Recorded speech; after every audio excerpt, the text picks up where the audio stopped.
السلام علیکم عزیز اسکالرس، لسانیات کے حوالے سے ہم بنیادی مباحث کو پڑھ چکے،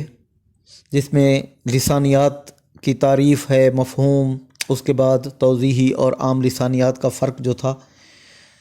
اور خاص طور پر مطالعہ زبان کی 4 سطحیں: صوتیات، صرفیات، نحویات اور معنیات۔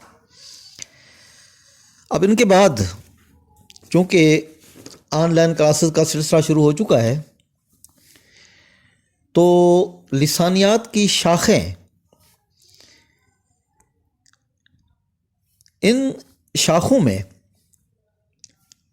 تاریخی لسانیات، ساختیاتی لسانیات، سماجی لسانیات اور نفسیاتی لسانیات ہمارے نصاب کا حصہ ہیں۔ تو سب سے پہلے یعنی آج کا جو ہمارا موضوع ہے وہ تاریخی لسانیات ہے۔ اگر ہم تاریخی لسانیات کی تعریف کی جانب نظر دوڑاتے ہیں تو معروف ماہر لسانیات خلیل صدیقی تاریخی لسانیات کے متعلق رقم طراز ہیں۔ لسانیات کے طالب علم کا بنیادی کام یہ ہے کہ وہ لسانی مواد کے تاریخی شواہد کی مدد سے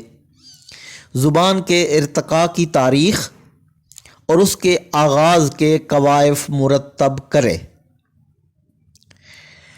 زبان کا سائنسی تجزیہ اس وقت ممکن ہے جب اس کے ارتقائی مدارج کے شواہد دستیاب ہوں، بہت سی ہم رشتہ زبانوں یا بولیوں کا علم ہو تو صورتحال زیادہ سازگار ہو جاتی ہے۔ اس سے یہ بات ظاہر ہو رہی ہے کہ تاریخی لسانیات لسانی تغیرات کا مطالعہ کرتی ہے، یعنی زبانوں کے تقابل کا مطالعہ بھی ہوتا ہے، کیونکہ ہم رشتہ زبانوں اور بولیوں کی جب بات کی گئی ہے تو اس میں زبانوں کا تقابل بھی بعض اوقات آ جاتا ہے، تو اس لیے اس تاریخی لسانیات کو تقابلی لسانیات بھی کہا جاتا ہے۔ اور اس میں 2 چیزوں کا مطالعہ خاص طور پر کیا جاتا ہے، ایک تو لسانی تغیر کا مطالعہ کہ زبان میں کس قسم کی تبدیلیاں رونما ہوتی رہتی ہے، دوسرا توضیحی مطالعہ کہ کسی چیز کی وضاحت کس انداز سے کی جا سکتی ہے۔ بہرحال زبان کا ہر جز تاریخ کی پیداوار ہے جس میں تغیر کا عمل کار فرما ہوتا ہے۔ زبان کے 400-500 سال کے دوران کے لسانی نمونے پیش نظر ہوں تو تغیرات کو سمجھا جا سکتا ہے، یعنی کئی صدیاں بیت چکی ہوں، کئی صدیوں کے نمونے سامنے ہوں، تو پھر ان تغیرات کو سمجھا جا سکتا ہے، ان تبدیلیوں کو سمجھا جا سکتا ہے۔ جہاں تک لسانیات میں تاریخی لسانیات کا تعلق ہے تو 19ویں صدی عیسوی کو تاریخی لسانیات کی صدی کہا جا سکتا ہے کہ ایک زبان کی ابتدائی اور ماں بعد کی صورتوں کے تقابل اس دور میں خاص طور پر سامنے آئے، زبانوں کا ساختیاتی موازنہ کیا گیا، قدیم زبانوں کے تحریری دستاویزات اور مروجہ زبانوں کی ظاہری مشابہت کا مطالعہ کیا گیا۔ اس میں شک نہیں کہ اکثر زبانوں کے مختلف ادوار کے دستیاب تاریخی نمونے جو ہیں وہ بڑی مشکل سے ملتے ہیں، تو ان دستیاب تحریری نمونوں کو حاصل کر کے پھر تاریخی تناظر میں ان کا تقابل اور مطالعہ، یہ ایک اہم حوالہ ہے۔ گویا زبان کے ارتقائی مدارج، زبان کے سرچشموں اور ماخذ کی تشکیل جدید کے حوالے سے ہمارے سامنے آتی ہے۔ اگر ہم تاریخی لسانیات کو سامنے رکھتے ہوئے لسانی تغیرات کے اسباب کا جائزہ لیں، کیونکہ ظاہر ہے تاریخی لسانیات لسانی تغیرات کا مطالعہ کرتی ہے، تو اس لیے ہم دیکھنا چاہیں گے کہ لسانی تغیرات کے اسباب کیا ہیں، کیا وجوہات ہیں، کن وجوہات کی بنا پر لسانی تغیرات جو ہیں وہ سامنے آ سکتے ہیں۔ تو اس میں پہلی بات کہ غیر شعوری اور غیر محسوس تبدیلیاں، یعنی اس حقیقت سے انکار نہیں کہ زبانیں عدلتی بدلتی رہتی ہیں، ہر چند تبدیلیاں سال ہر سال میں بتدریج اور عموماً غیر شعوری اور غیر محسوس طور پر ہوتی ہیں۔ مختلف ادوار کی تحریروں سے اس کی قواعدی ساخت اخذ کی جا سکتی ہے، یعنی قواعد کہیں تھوڑے بہت اگر بدل رہے ہیں تو ان کو بھی دیکھا جا سکتا ہے، کہیں حرف بدل رہے ہیں، کہیں لفظ بدل رہے ہیں، تو یہ ساری چیزیں جو ہیں یہ مختلف ادوار کی جو تحریریں ہوں گی ان کو اگر سامنے رکھا جائے گا تو پھر ہم دیکھ سکتے ہیں، اور یہ عموماً غیر شعوری اور غیر محسوس طریقے سے سامنے آتی رہتی ہیں۔ دوسری بات جو ہے وہ ہے سماجی تعلقات۔ کوئی بھی لسانی گروہ ہو، اس لسانی گروہ کے افراد کی بول چال، تلفظ، لب و لہجہ، سرمایہ الفاظ، تالیف و ترکیب کی صورتوں میں فرق، یہ ساری چیزیں جو ہیں یہ ہمیں نظر آتی ہیں۔ یعنی جب بھی کسی سماج کا مطالعہ کیا جائے گا تو اس سماج میں بول چال کے علاوہ تلفظ کو دیکھا جائے گا، لب و لہجے کو دیکھا جائے گا، سرمایہ الفاظ کے سرمایہ کو، اور ان میں جو تراکیب کی جو صورتیں ہیں ان میں اگر کوئی فرق پایا جاتا ہے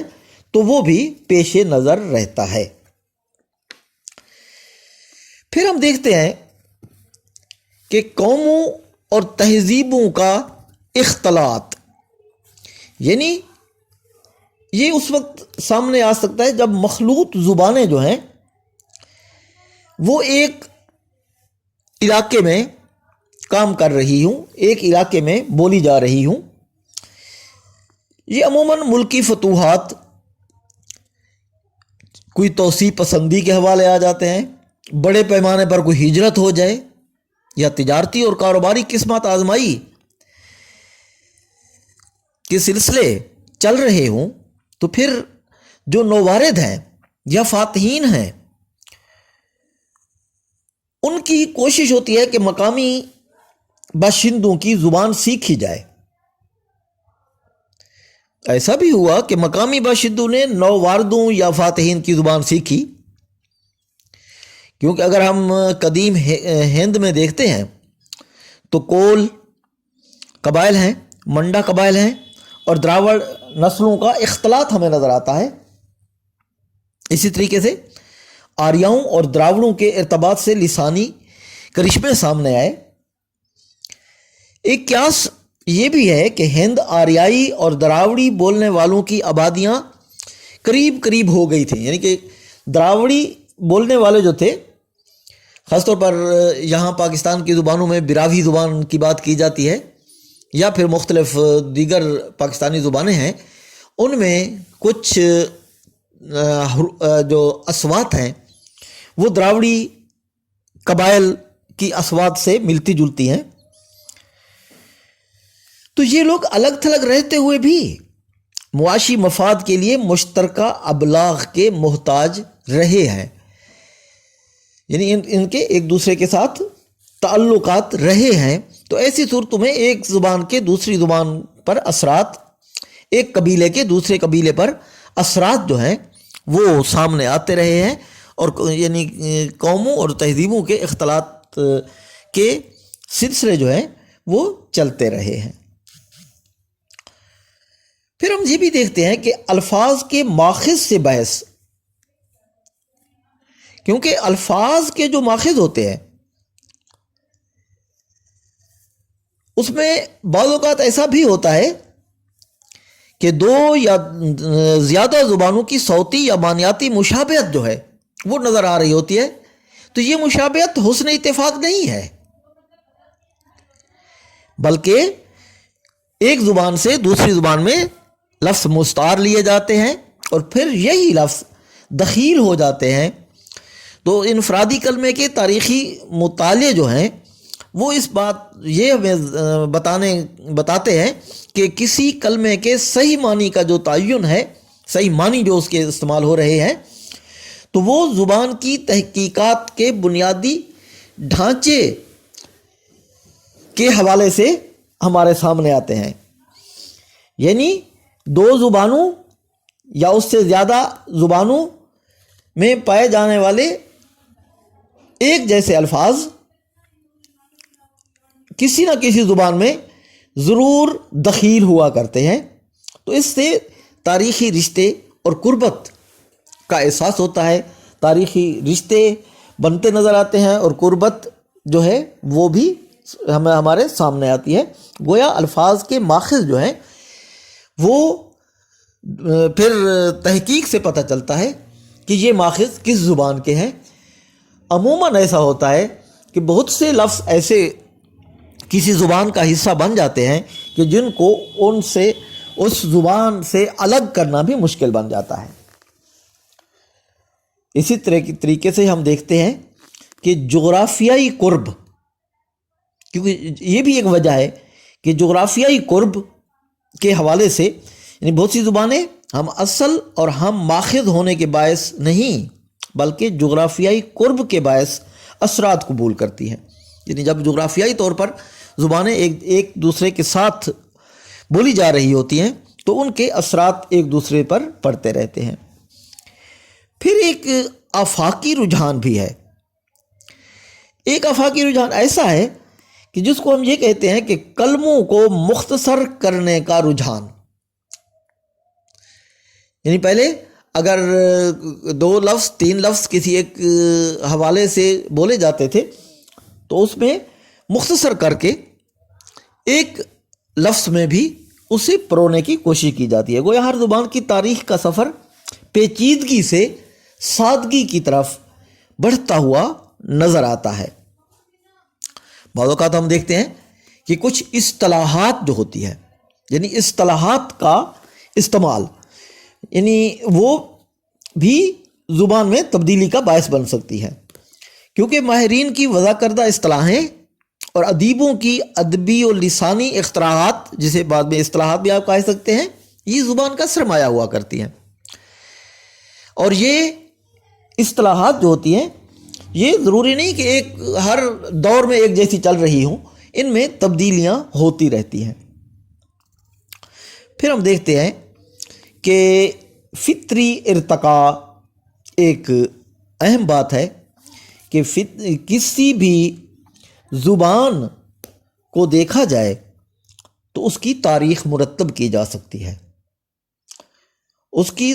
تاریخ میں یعنی کہ ایک عہد سے دوسرے عہد میں جو تبدیلیاں رونما ہو رہی ہوتی ہیں وہ ایک فطری ارتقاء کی جانب جا رہی ہوتی ہیں، کیونکہ یہ ارتقاء کے جو مراحل ہیں، اس ارتقاء کے جتنے بھی مراحل ہیں ان پر اگر نظر دوڑائی جائے تو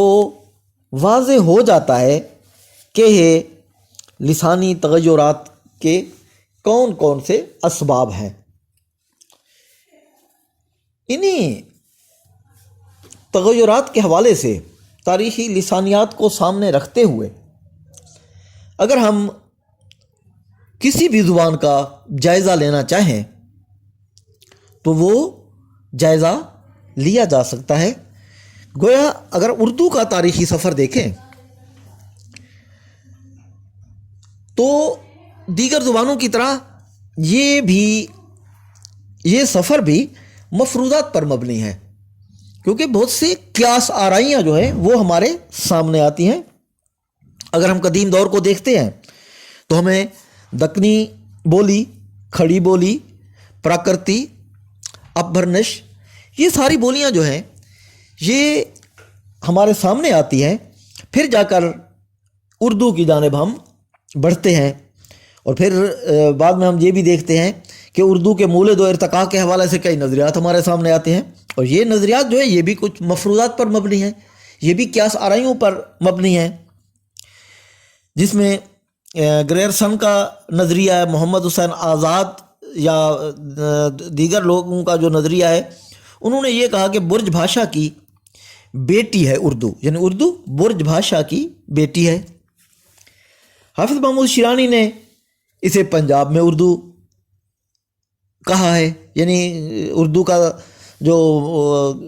اردو کی جنم بھومی ہے وہ پنجاب اس نے بتائی ہے۔ عین الحق فرید کوٹی دراوڑی کی باقیات کہتے ہیں۔ ڈاکٹر وزیر آغا بھی عین الحق فرید کوٹی کے حوالے کی بات کو آگے بڑھاتے ہیں، یعنی وہ بھی دراوڑی سے اس کا تعلق جوڑنے کی کوشش کرتے ہیں۔ سلیمان ندوی سندھ میں اردو، نقوش سلیمانی کی جو کتاب ان کی ہے اس میں انہوں نے ایک اپنا نظریہ سندھ میں اردو پیش کیا۔ اور اسی طریقے سے دیگر ماہرین بھی ہیں۔ شوکت سبزواری پالی کو ماخذ قرار دیتے ہیں، ڈاکٹر مسعود حسین خان ہریانی کو، جبکہ ڈاکٹر ماہر عبدالحق ملتانی کو اردو کا ماخذ قرار دیتے ہیں۔ تو گویا یہ تاریخی جو اردو کا جو تاریخی سفر ہے، اس پر بھی ہم یہ دیکھ سکتے ہیں کہ اس زبان کے سفر پر کتنے مفروضات موجود ہیں، کتنے نظریے